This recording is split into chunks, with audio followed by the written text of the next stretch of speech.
አብ ወወልድ ወመንፈስ ቅዱስ አሐዱ አምላክ አሜን።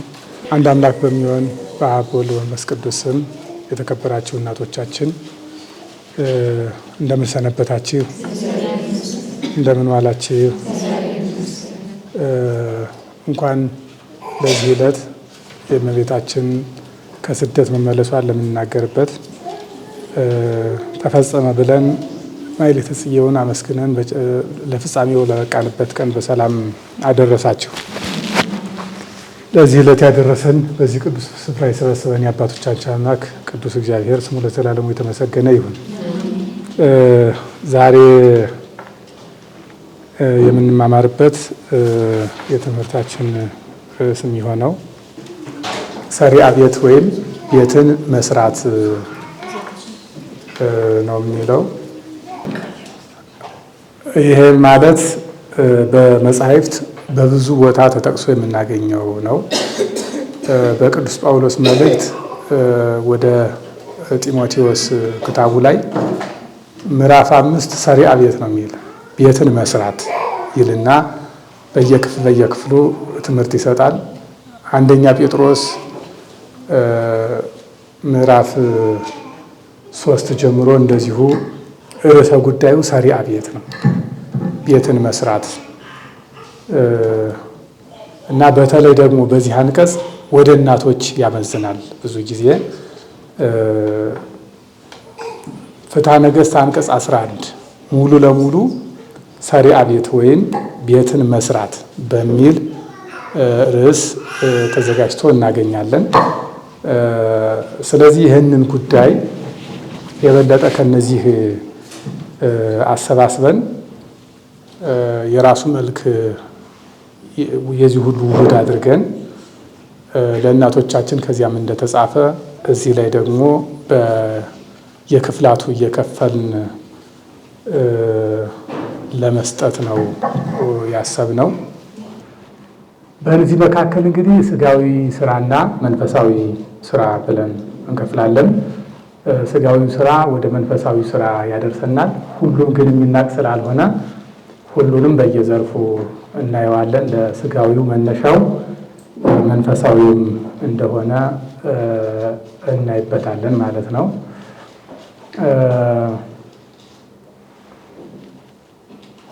በተለይ ከክርስቲያን እናት የሚጠበቀው ሁለቱን አዋህዶ ሊሄድ የሚችል ነው ብለን እናምናለን እና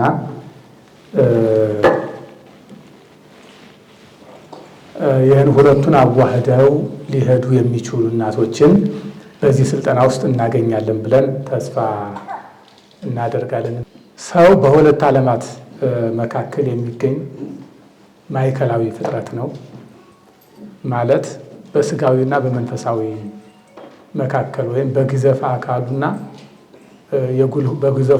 በግዙፍ አካል የጉልሁ ዓለም ተካፋይ ነው። በመንፈሱ ደግሞ የረቂቁ ዓለም የዘላቂው ዓለም ተካፋይ ነው ይላል ዶክተር ጓለ ገብረ ዮሐንስ። ያ ማለት ዶክተር ጓለ ገብረ ዮሐንስ የከፍተኛ ትምህርት ዘይቤ በሚል ጽሑፋቸው ላይ ሰው መንፈሳዊና ስጋዊ ውህድ እንደመሆኑ ወይም የሁለት ዓለም ባለቤት እንደመሆኑ ወይም ግዙፍና ረቂቅ የሆነ ሰው እንደመሆኑ ሁለቱን ዓለም አቻችሎ ሊሄድ ይገባል ይላሉ። ሁለቱን ዓለም እና በሳቸው በተዋህዶ ከበረ ይሉታል። ይሄ መንፈሳዊውና ሳይንሳዊው ሕይወት በአንድ ሰው ውስጥ ተዋህደው ሊኖሩ ይገባል ይላሉ እና ይሄንን ጠቅልላ አድርገው ሲገልጡት በተዋህዶ ከበረ ይሉታል። አዋህደን ይሄ በተዋህዶ ከበረ የሚለውን ሀሳብ የወሰዱት ከነገረ ስጋዌ ነው። ማለት መለኮትና ትስብእት በተዋህዶ ከበረ የሚለውን ሀሳብ እሳቸው ለእውቀት አድርገው ወስደውታል። ስለዚህ ሁለቱን አቻችሎ የሚሄድ ሰው እንፈልጋለን ማለት ነው። በዚህኛው ዓለም ያለውን ባንሰራበት ምን ልናጣ እንደምንችል እናያለን። በዚያኛውም ዓለም ያለውን ካልሰራንበት የሰውነታችን ትርጉም ዋጋ ያጣል ማለት ነው። ስለዚህ ሁለቱን አዋህዶ ቤትን መስራት ያስፈልጋል። እንግዲህ አሁን ወደዚህ ዓለም ቤት እንመጣለን ማለት ነው። ቤትን መስራት ቤት ስንል እንዲያው ግድግዳ ጣራ ብቻ የሚሰራበትን አይደለም።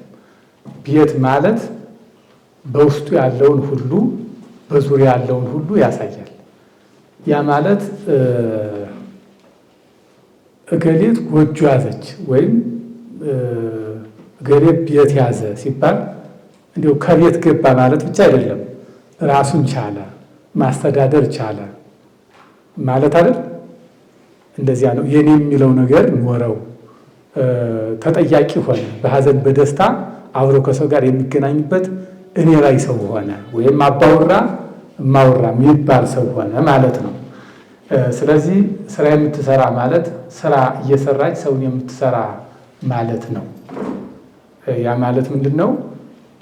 እሷ ስራ እየሰራች ሰውንም በምትሰራው ስራ የምትሰራ ማለት ነው። ገንዘብ እየሰራች ሰውን የምታፈርስ ማለት ግን አይደለም። አንዳንድ ጊዜ አይታችሁት ከሆነ የእኛ ዘመን እናትነት ብዙ ጊዜ ስራ እንሰራለን፣ ገንዘብ እናመጣለን፣ ሰው ግን እናጣለን። እና የእኛ ልጆች ወይ ለሰራተኛ ይጣላሉ፣ ወይ የሆነ እንደ ነገሩ ይተዋሉ። ልጆቻችንን አንሰራም፣ ገንዘብ እናመጣለን። ለምን እንደምንሰራ ለምንድን ነው ስራ የምትሰሩ ብንባል እንኳን ለምን እንደሆነ ቅጡ እስካይገባን ድረስ ማለት ነው። እና ሁለቱን ይሄ ቤት መስራት ሲባል ስራ እየሰራን ሰውንም የምንሰራ ነው ሊሆን የሚችለው ማለት ነው። እና ከዚያ አንጻር ሰሪያ ቤትን የምናያለን ማለት ነው። ቤትን ታስተዳድራለች ማለት እንጀራ ጋግራ ወጥ ጨምራ ማቅረብ ብቻ አይደለም። ይሄ አንዱ ጉዳይ ነው ማለት ነው። አንዱ ኃላፊነት ነው። ለሰው የሚመገበውን የሚገባውን ማቅረብ አንዱ ጉዳይ ነው። ይህን እያደረገች በማህበራዊ ሚዲያዎች የምትጠመድ ከሆነ ለቁመና ለቁንጅና የምትጨነቅ ከሆነ እንዲያው በትርጓሜ አነጋገር እግር ዝርጊት የሚባል ነገር አለ።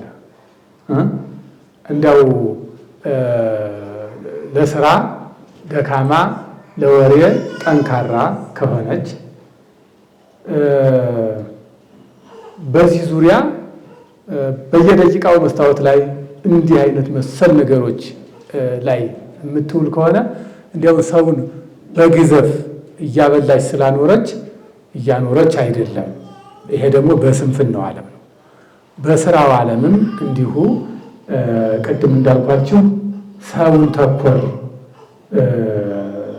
ካልሆነ እንደዚያው ነው የሚሆነው እና ቅድም እንዳልኳችሁ አንደኛ ጢሞቴዎስ ምዕራፍ 5 ቁጥር 15 ላይ ስራ ፈትነት የኃጢአት ሁሉ ምንጭ ናት ይላል። ስራ ፈትነት አሁን እነዚህ ያልኳችሁ ከላይ ማህበራዊ ሚዲያ በራሱ የኃጢአት ምንጭ ነው። ለቁንጅና ወይም በመጻሕፍት አነጋገር ትውዝፍት እንለዋለን። አጉል ጌጥ፣ ይሄ ዝም ብሎ አለ አይደል እንደው ለፈራሽ አካል ብቻ መጨነቅ የሚባለው ነገር በጣም ከባድ የኃጢአት ምንጭ ነው። ያ ማለት የምታዩት ዛሬ አቡነ ጴጥሮስ ምን አሉ? በአንድ ወቅት ራሳቸውን የጠሉ እህቶች ባይኖሩ የጌጥ ካምፓኒዎች በሙሉ ዋጋ ያጡ ነበር አሉ። እና በሌላ አነጋገር አንድ ሎሽን ተቀብቶ ሄዶ መስታወት ላይ ደግሞ አንደኛውን ተደግሞ ሄዶ መስታወት ላይ ደግሞ አንዱን ተቀብቶ ሄዶ መስታወት ላይ እንዲያ ሲሆን ብዙ ችግር ነው የሚመጣው። አንደኛ ራስን መጥላት አለ ማለት ነው። ስንፈጠር ትክክል ሆነን አይደለም የተፈጠርን የሚል የስነ ልቡና ባለሙያዎች እንዲህ ያሉትንና እህቶች ምን ይሏቸዋል? ይሏቸዋል ማለት ምናልባት ከዚህ ውስጥ ከሌላቸው ይሄ ነው። እና ምን ይላሉ? በስነ ልቡናም የተጎዱ ናቸው ይላሉ። በስነ ልቡና በውስጣዊ እንትን የተጎዱ ናቸው ይላሉ። አይኔ ጥሩ አይደለም፣ ስለዚህ መኳል አለበት ውስጡ አይኑ ውስጥ ቀለም ይገባል። እስከዚያ ድረስ አፍንጫ ጥሩ አይደለም። እዚህ ላይ የሚቀጠል ነገር አፍንጫ ላይ እኮ የሚቀጠል አለ ታውቃላችሁ አይደል?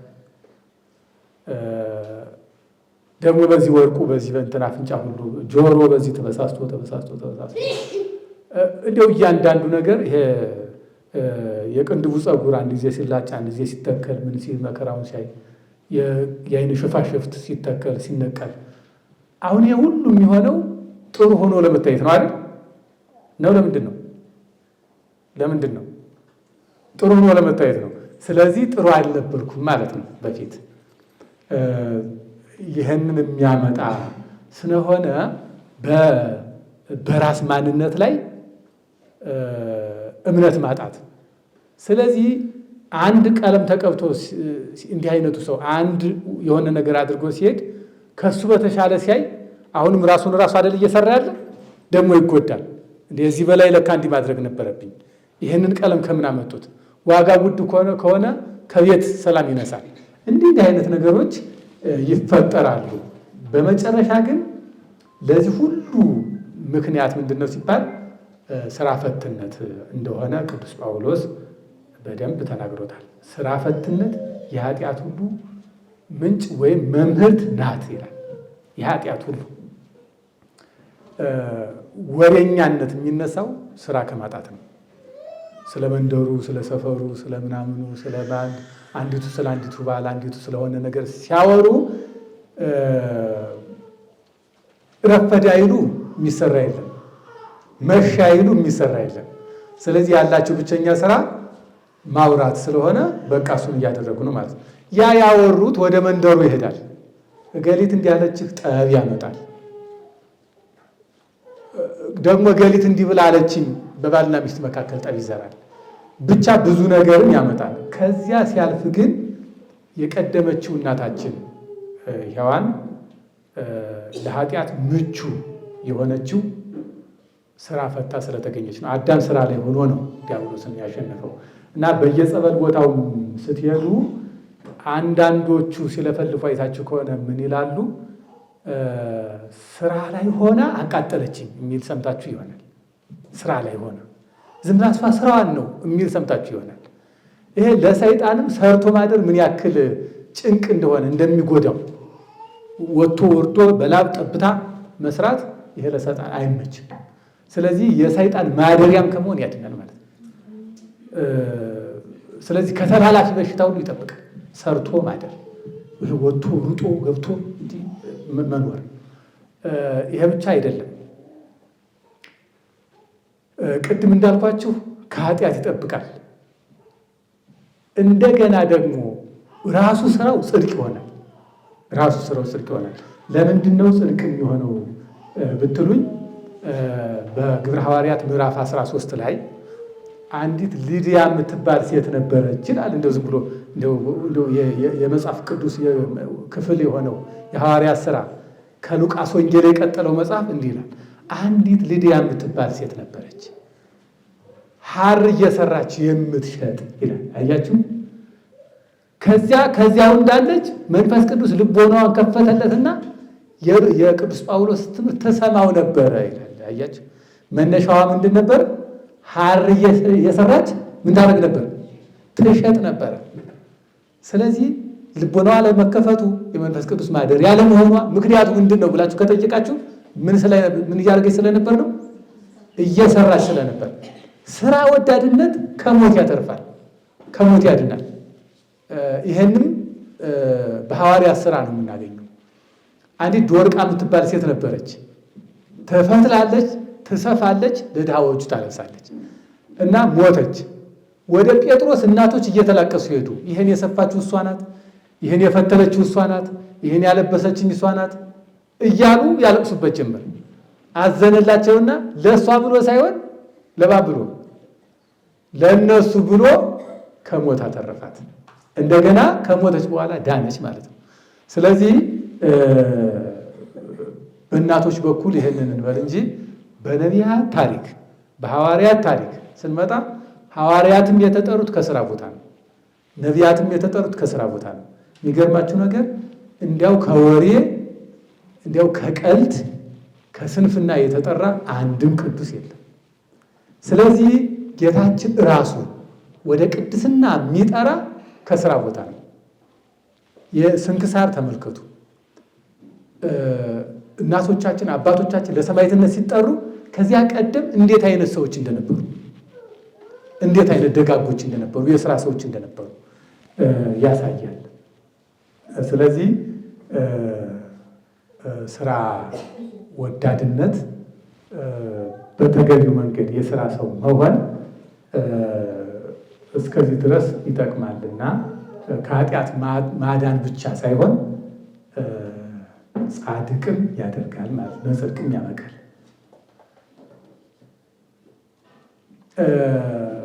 ይህንን ሀሳብ ስንወስደው ስራ ፈቶች ከሆኑ ተጋላጭ የሚሆኑት ለታሰበም ላልታሰበም ኃጢአት ነው። ስራ ፈትነት ለታሰበም ላልታሰበም ኃጢአት ነው የሚያጋልጠው።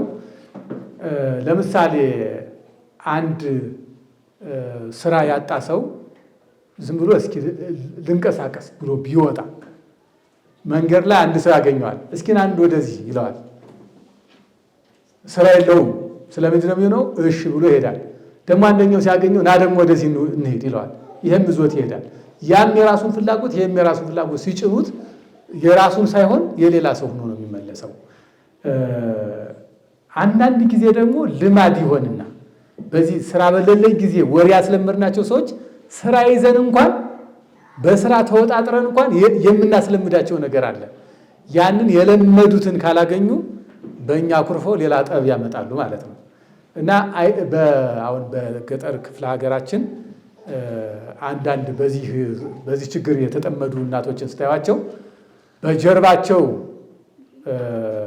በግማሽ ኪሎ ወይም የእነሱ ሚዛን ያህል የሚከብድ ውሃ በእንስራ ተሸክመው ግን መንገድ ላይ ቆመው ሲያወሩ ታያቸዋላችሁ አይደል?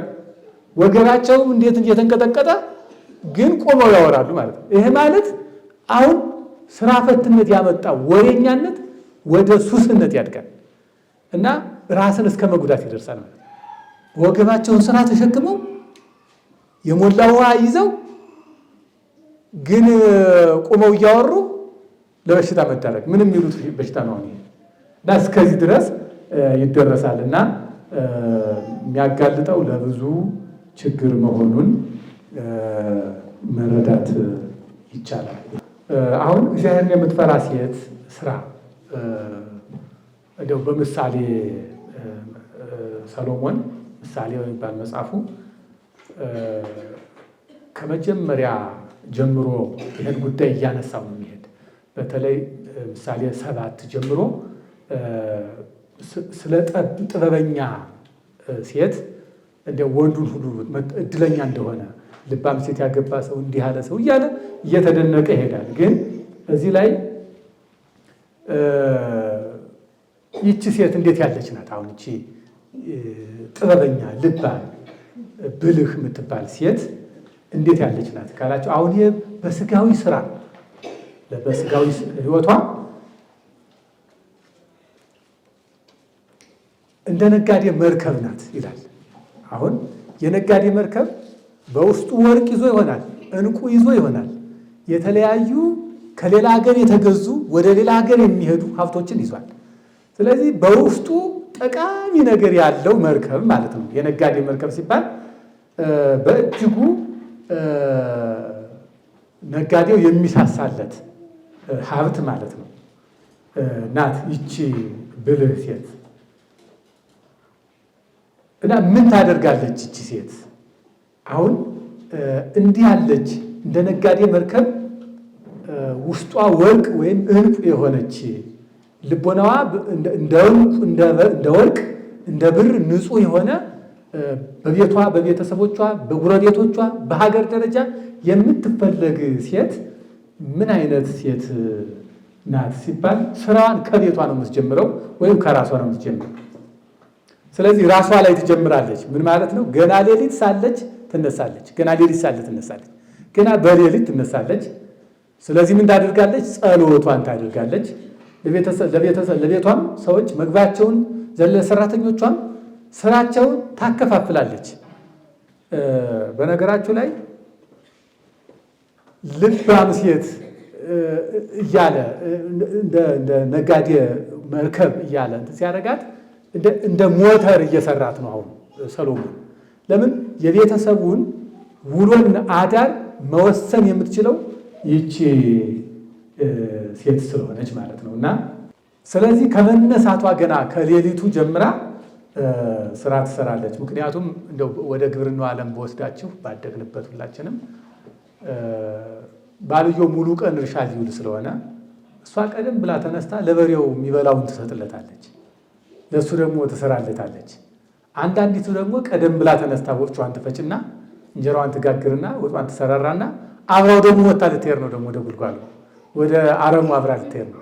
ስለዚህ ነቅታ የምታነቃ ማለት ነው። እንደው በሰሎሞን አነጋገር ሲታይ ይቺ ሴት አልፋ እርሻን ተመልክታ ትገዛለች፣ የወይን ፍሬንም ትተክላለች። አሁን የቤቱን ከውስጥ እስከ ውጭ ድረስ እያያዘች ነው ማለት ነው። ወገቧን በኃይል ትታጠቃለች፣ ክንዷንም ታበረታለች። ይሄ የመጀመሪያ እሷ ላይ እየተሰራ ያለ ስራ ነው። አሁን ብዙ ጊዜ እነዚህ እርሻን የተመለከቱ መሰል ስራዎች ለወንዱ የሚተው ናቸው። እንደው እንደዚያ የሚባሉም ናቸው። በነገራችሁ ላይ በቀደም በጠቀስኩላችሁ በሰሪያ ቤቱ ላይ የባልየውም ድርሻ አለ። ወንዶች ሰራተኞች፣ ልጆች ምን መስራት እንዳለባቸው ሁሉ አለ። ሰሪያ ቤት ስለሆነ ቤቱን ጠቅልሎ መስራት ስለሆነ፣ ግን አሁን የምንሄደው ባገኘነው ክፍል በመሆኑ ነው ይሄን የምናነሳው። እና ወገቧን በኃይል ትታጠቃለች፣ ክንዷንም ታበረታለች። ስለዚህ ብርቱ ሁና ታበረታለች።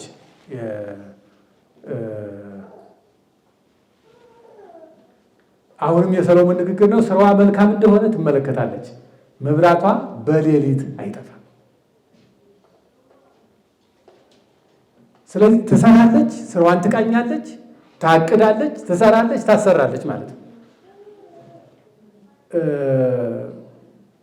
ይሄ ማለት አንድ ቤት እየሰራች ነው ማለት ሀገር እየሰራች ነው ማለት ነው።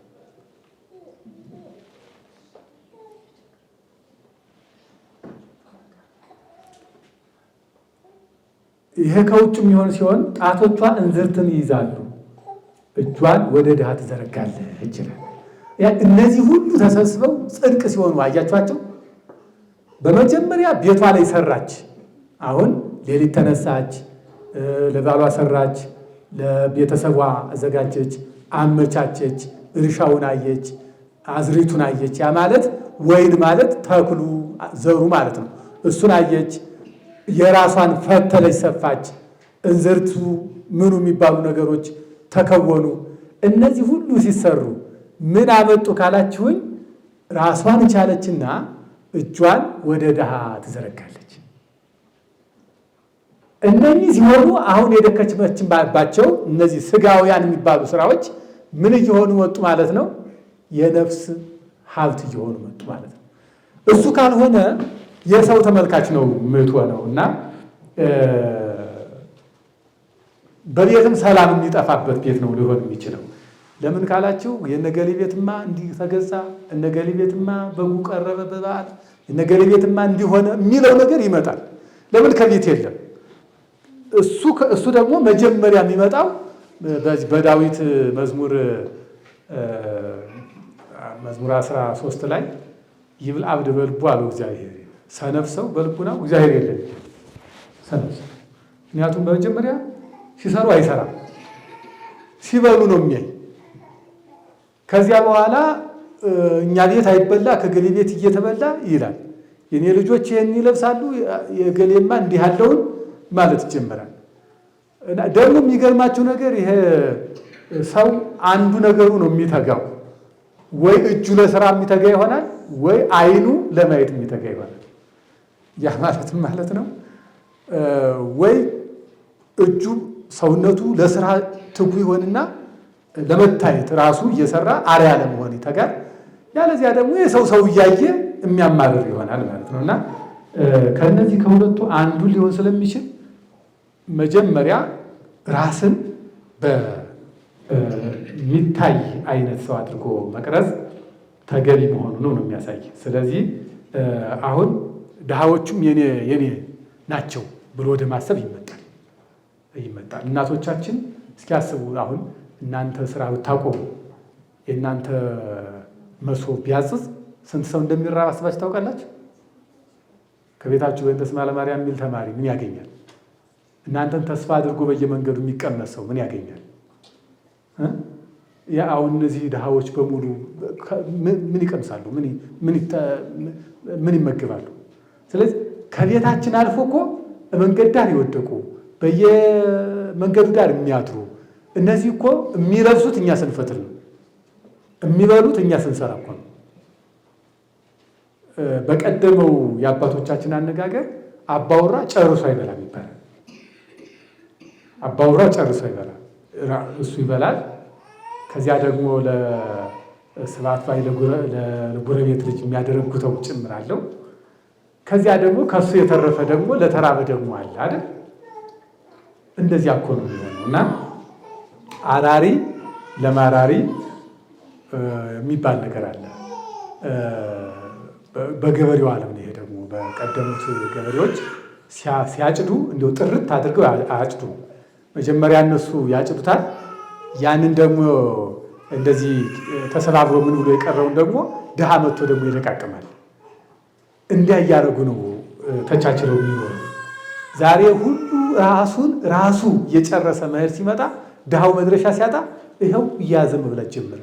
አሁን እኮ ችግሮች እኮ የቀደመው ነገር አልጠበቅ ሲል እኮ ነው። እና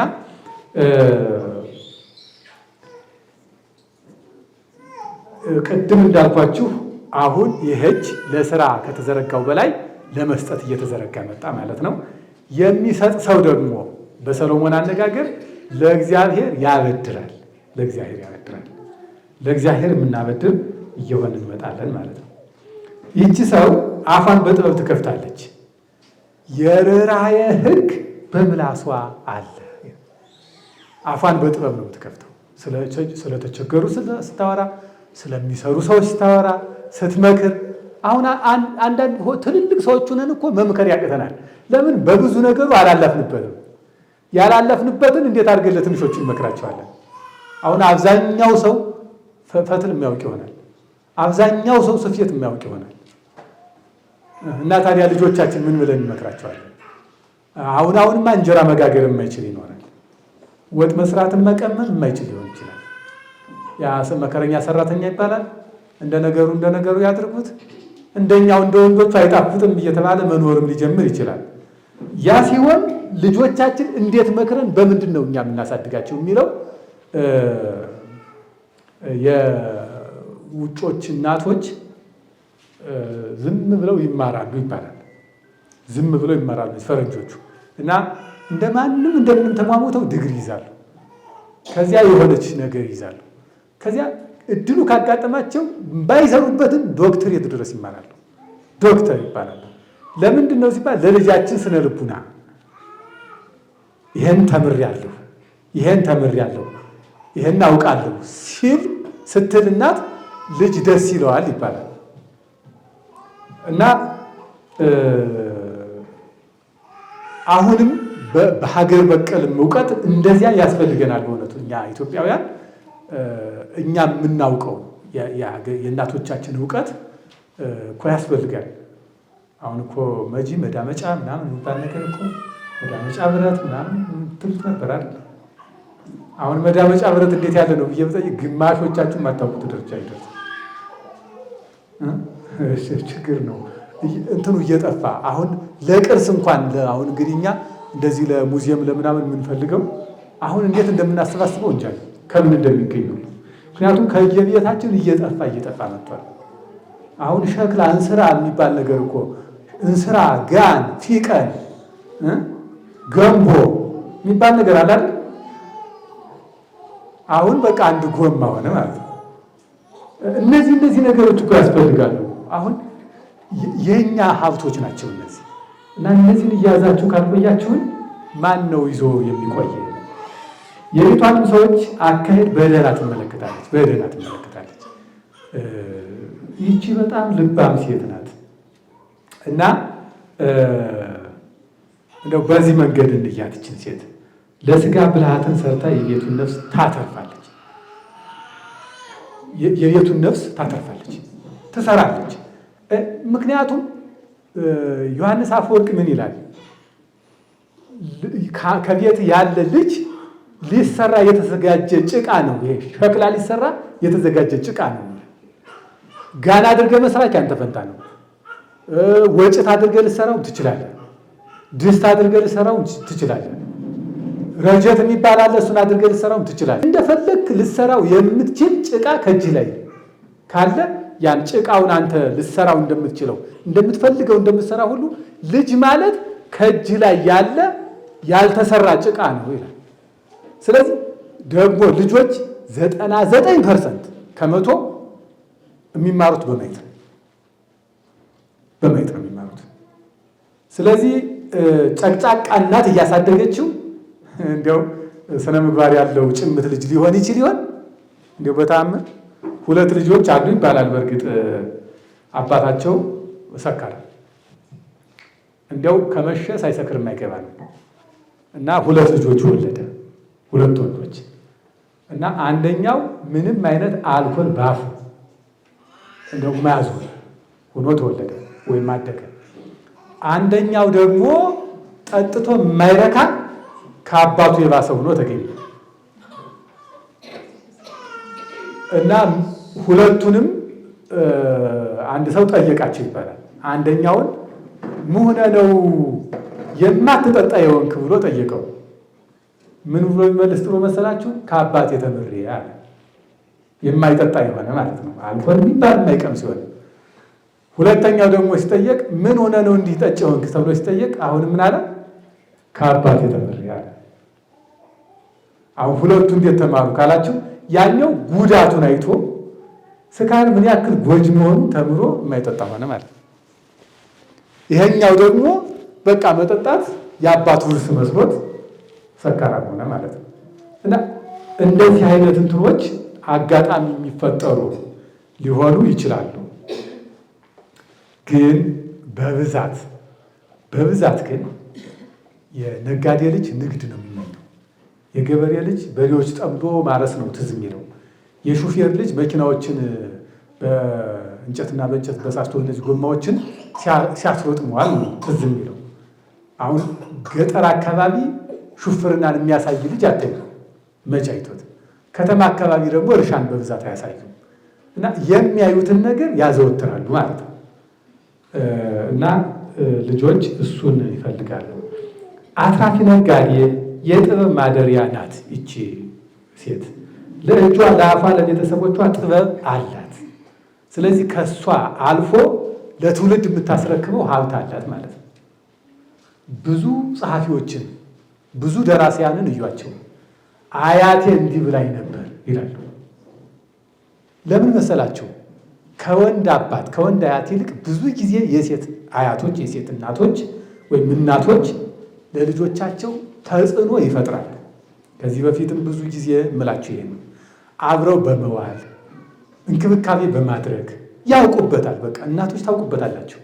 ስለዚህ በዚያ አጋጣሚ ደግሞ ብልሆች ከሆናችሁ፣ ትምህርት ወዳጆች ከሆናችሁ፣ ስራ አዋቂዎች ከሆናችሁ የበለጠ ልጆቻችሁን ለመቅረጽ እድላላችሁ እና እጃችሁ ላይ ሸክላ የሚሆን ጭቃ አለ። ምን ሸክላ መሆን የሚችለውን ግን የምታውቁት እናንተ ትሆናላችሁ። በትጋት ማነስ በቸልታ አታሳልፍ። መብራቷ በሌሊት አይጠፋባትም። የእቅዷን መንገድ ትከተላለች። የእቅዷን መንገድ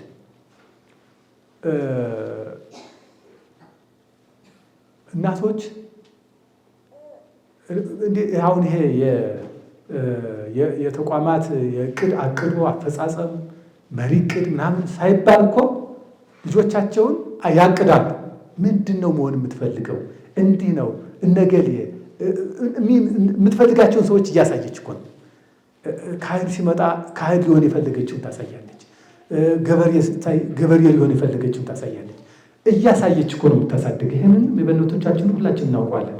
ጅማላዋን ከፍጻሜዋ ጋር አገናኝታ የምታቅድ በስሜት የማትመራ ትሆናለች። ይቺ ብልህ ሴት አሁን ቅድም ሰሎሞን የገለጣት ሴት ይቺ ናት። ጅማሬዋን ከፍጻሜዋ ጋር አገናኝታ የምትሄድ። ለዚያ ነው ብዙ ጊዜ የንቁረት ጥያቄዎች፣ የንስራ ጥያቄዎች፣ የንደግ ጥያቄዎች በእናቶች በኩል የሚመጣው። እነዚህ ጥያቄዎች አንዳንድ ጊዜ ስልታዊ ያልሆን ይላሉ። እንዴት ስልታዊ ያልሆን ይላሉ ካላችሁኝ፣ እንደዚህ አላደረግ በወጣ በገባ ቁጥር ጭቅጭቅ ይሆናል። ከዚያ እያከፋ ይሄዳል እንጂ እንደግ አይነት ሀሳቦች፣ እንለወጥ አይነት ሀሳቦች በእውነት ለመናገር በርዕዮተ ዓለሙ ሲታይ በእህቶች በኩል ትኩረት ይሰጣል። እንደው ወደ ትዳር ጥያቄ ሲከድ ብታዩ ብዙ ወንዶች ውበት ላይ ትኩረት ያደርጋሉ። መልኳ፣ ውበቷ፣ ፀጉሯ፣ ዓይኗ፣ አፍንጫው አይነት ነገር ትኩረት። ብዙ እህቶች ግን ስራው ላይ ትኩረት ያደርጋሉ። እና ያንን ነው እንዲያውም ሴት ልጅ ገንዘብ የሚባለው እንዲያው የብዙዎቹ የመረዳትም ችግር ይሄ ወጥቶ ገብቶ ተኳርነቱን ላይ ትኩረት ታደርጋለች ሴት ልጅ። ነገስ የሚለው ነገር ያስጨንቃታል። እና እሱ ነገር የበለጠ በጥበብ እየተሞላ ቢያድግ ራስን ከማሳደግ ቢጀምር በጣም እንዴት ያለ መፍትሄ ያለው መሰላችሁ። ስለዚህ እነዚህ ሁሉ ሲሰናሰሉ የመሪነት አቅም መምራት መቻል፣ ሌሎችን ለመምራት ራስን ከመምራት ቀዳሚው ነገር ነው። ሌሎችን መግዛት ራስን መግዛት ይቀድመዋል። ታላቁ የጥበብ ሰው ወይም በተለይ ዓለምን አንድ አድርጎ ለመግዛት በሄደበት መንገድ ፈላስፋ የተባለው አሌክሳንድሪያ ሰው ይላል ራሱን መግዛት ከቻለ ዓለምን መግዛት ቀላሉ ነው ይላል። ራሱን መግዛት ከቻለ ዓለምን መግዛት አይከብድም። እና ሰው ራሱን መግዛት ነው ከባድ የሚሆንበት። ብዙ ጊዜ ራስን መምራት የሚችል አቅም ደረጃ ላይ ከደረስ የደረስንበትን ሁሉ የመለወጥ አቅም አለ። እና ችግር የሚሆነው ራስን መምራት የምትለዋ ራስን መግዛት የምትለዋ ነገር በአተረጓጎማችን በዚህ በኢኮኖሚ ራስን መቻል ብቻ ተደርጎ የሚታሰበው ይሄ ደግሞ በጣም የራስን መግዣ መገለጫው ሊሆን ይችላል በኢኮኖሚ ራስን መቻል እንጂ ይሄ ራስን የመግዛት ወይም ራስን የመምራት ዋና ነገሩ አይደለም። በብዙ መንገድ ራስን መምራት ማለት ሰው ሊሆን የሚገባውን መሆን ነው። ሆኖ ማየት፣ ማሳየት። እንዳው አፄ በካፋ ዘመን ነው ይባላል። በአፄ በካፋ ዘመን ነው ይባላል። ጎንደር አንድ አይነ ስውር ሊቅ ነበሩ ይላል። አይነ ስውር ሊቅ ናቸው እና እኒህ አይነ ስውር ሊቅ ዘመኑ የረሃብ ዘመን ሆኖ እንደው በተለይ ተከታታይ ጊዜያት ድርቅ እየበዛ ረሃብ ተከታትሎ በሀገር ደረጃ ነበረ ይባላል እና በዚያ ጊዜ አንድ የጎጃም ባለ ሀብት ምን ብሎ አሰበ ይባላል። በዙሪያ በአካባቢ ሀገራት ያሉ መምህራን ምሁራን ጋብዤ የዚህ ዘመን ትልቁ ባለሀብት መባል አለብኝ ብሎ ወሰናል እና ድግስ ደገሰ። ከየቦታው ሰው ጠራ። ሲጠራ ከጎንደርም ሰው ተጠራ ማለት ነው። ከጎንደር እኒህ አይነ ስውር ተመረጡ። እንግዲህ የሊቃውንቱ ግብዣ ስለነበረ እኒህ አይነ ስውር ተመረጡ እና መሪያቸውን ይዘው ወደ ጎጃም አመሩ ለዚያ ግብዣ እና እኒህ ሰው እንግዲህ በዚያ በድርቅ ጊዜ በዚያ በረሃብ ጊዜ ያሉ ሰው ናቸው። በተለይ ደግሞ እንደነገርኳችሁ ማየት የማይችሉ አካል ጉዳተኛ ናቸው ማለት ነው እና ሄዱ። ከዚያ ግብዣ ተቀመጡ። ያው ግብዣው ተጀመረ። ሲጀመር እንደው አበላላቸው እንደው በሁለት ጣታቸው እያነሱ አንዲት ጊዜ ጎርሱና እንደው 7 ደቂቃ እያኘኩ እንደው የወይዘሮ አበላል ይበሉ ጀመረ እና ደቀ መዝሙራቸው ሲያዩ ሰው እንደው አጎራረሱ ሙቸ ከርም ይሆናል። የኔታ አላቸው። አቤት አለ። አይ ወደ ኋላ እንዳይቀሩ ብቻዎትን እየበሉ እንዳይቀሩ ሰው አጎራረሱ ከፍቷል፣ በረሃብ ጊዜ ነው እና ተልቶሎ ይብሉ ብቻዎትን እንዳይቀሩ አላቸው። ምን አልከኝ? ሰው አበላሉ በጣም ፈጥኗል እና ቶሎ ይብሉ አላቸው። እና እሳቸው አይ ለአንድ ቀን ሆድ ብዬማ ጎንደርን ያክል ሀገር አላስነቅፍም አሉና ቀስ አድርገው ደግሞ መጎረስ ጀምሩ። ከዚያ የበለጠ ደግሞ ቀስ አድርገው ማለት ነው። ሰው ራሱን መራ የሚባለው ለዚህ ትንሽ እድሜ ብዬማ ሰማያዊ ቤቴን አላጣም፣ ለዚህ ትንሽ ጊዜማ ብዬ ትዳሬን አልፈታም፣ ለዚህች አጭር እድሜማ ብዬ ልጆችን አልበትም የሚል ቁመና የዮሐንስ አፈወርቅና ታስታውሳላችሁ? 2 ልጅ እንደወለደች በ20 ዓመቷ ባለቤቷ ሞተ። ወታደር ነበረ፣ ሞተባት እና ቁጭ ብላ አሰበች። ለዚች ቀሪ እድሜ አስባት በ20 ዓመቷ እኛ እኮ ገና የማናገባበት እድሜ ማለት ነው ያቂያድ ለዚች ትንሽ እድሜማ ብዬ ልጆችን በሌላ ባልወለደ አባት አላንገላታም። ስለዚህ ልጆችን የእግዚአብሔር አድርጌ ባሳድግ ይሻለኛል፣ ከዚህ በኋላ ጋብቻው ይቀርብ። ስለዚህ ልጆቿን በስነ ስርዓት አሳደገች። ለዓለም የእሷ ራስን መምራት የእሷ ራስን መቻል ማን የሚባል አባት ሰጠን ካላችሁ ማንን ሰጠን? ቅዱስ ዮሐንስ አፈወርቅ። አንዳንድ ጊዜ እኛ በእያንዳንዱ ጉዳይ ብልሃት የተሞላ ብልህነት ያለበት ውሳኔ ባሳረፍን ቁጥር ለሚቀጥለው ትውልድ ጭምር የምንሰጠው በረከት አለ። የኛ በከንቱ አካሄድ በማይገባ ማኗል የሚሰርቁ ስናገኝ አብረው ከሚሰርቁት፣ የሚዋሹ ስናገኝ አብረው ከሚዋሸው፣ እንዲያ ካለው እንዲያ አብረን እንዲያ ስንሆን የምንገድለው ቀጣይ ትውልድ ጭምር ነው። እኛ ብቻ አይደለም የምንሞተው፣ ቀጣይ ትውልድ ጭምር ነው የምንገድለው። አሁን እኛ ሳንኖር እናቶቻችን አሁን እኛ መቼስ በቅደም ተከተል እንጂ የሆነ ቀንን የለንም አይደል? ይህን ታምናላችሁ አይደል? አንድ ቀን ሰው ሰብሰብ ብሎ ለእኛ ሲያለቅስ የሚሆንበትን ቀን ታስታውሳላችሁ? አለ እኮ ሰው ተሰብስቦ ማለት ነው። አይ ዲዛይን ሊሰብብረች ይላል ቀረብ ያለው። አንዳንዱ ደግሞ አይ ከዚያ በኋላ የኔ ስም በምን ይታወስ ይሆን ብላችሁ አስባችሁ ታውቃላችሁ? ምንድን ነው ከእኔ ትውልድ የሚማረው? እኔ ለትውልድ የማበረክተው ነገር ምንድን ነው ብሎ ማሰብ ያስፈልጋል። ምክንያቱም እነዚያ ደጋግ እናቶች በደግነት ባይኖሩ ኑሮ ዛሬኛ ስነ ምግባር፣ ይሉኝታ፣ ምግባረ ሰናይ ምናምን የምንላቸው ነገሮች ቀርቶ ሃይማኖት የሚባል ነገር ሁሉ አናገኝም።